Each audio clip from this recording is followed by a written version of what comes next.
Ave Maria, welcome back to No Apologies. I'm Brother Joseph, and today we're going to begin some apologetics concerning purgatory. So Catholics, of course, profess their faith in purgatory, which is a place where those who die without having reached perfection in this life, or who still owe some debt of reparation for their sins, go in order to be cleansed and then brought into heaven.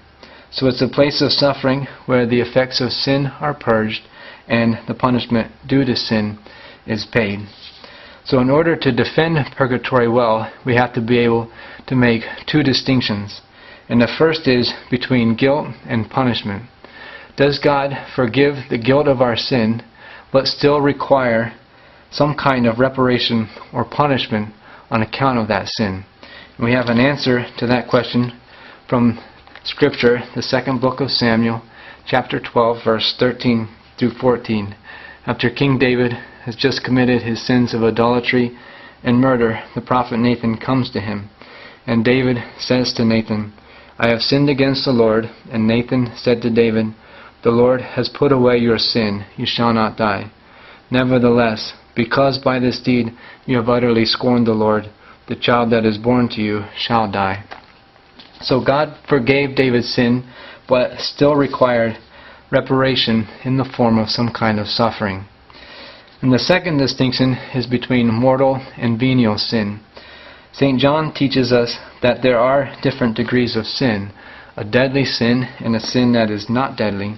In his first letter, chapter 5, verse 16 through 17, he writes, "If anyone sees his brother committing what is not a mortal sin, he will ask, and God will give him life, for those whose sin is not mortal.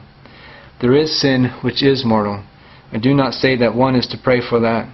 All wrongdoing is sin, but there is sin which is not mortal." And St. James distinguishes from beginning sin and mature sin. In his letter, chapter 1, verse 14 through 15, he writes, "But each person is tempted when he is lured and enticed by his own desire. Then desire, when it has conceived, gives birth to sin. And sin, when it is full grown, brings forth death." So there is a sin which brings death, a deadly sin or mortal sin. And there is a sin which offends but does not bring death, a venial sin. And with those two distinctions then between guilt and punishment, and between mortal and venial sin, we can begin to explain the reasonableness of purgatory. So if I die with no sin or reparation due to sin, then I go straight to heaven. But if I die in the state of unrepented deadly sin or mortal sin, then I merit to go straight to hell. But what about the middle ground? If I die still in God's grace, not having committed a sin that is deadly, but guilty of some venial sin, it's unjust that I would merit hell, but I'm still not properly cleansed or prepared to enter into heaven, as the book of Revelation tells us in 21:27 that nothing unclean shall enter it.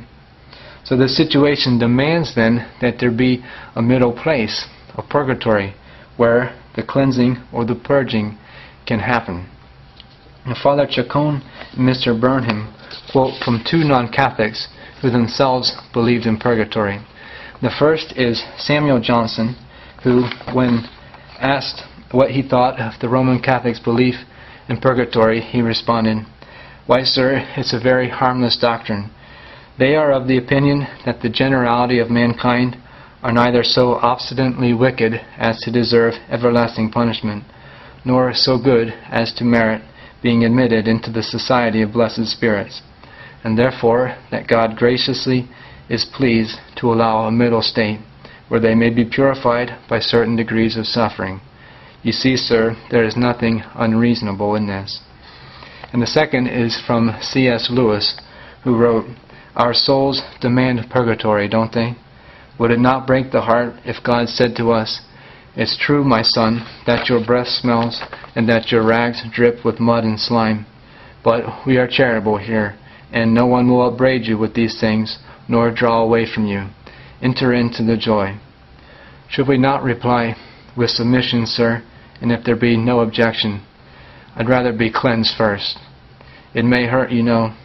Even so, sir. So we can see that the doctrine of purgatory is completely in line with reason. Thanks for joining me here on No Apologies. Ave Maria.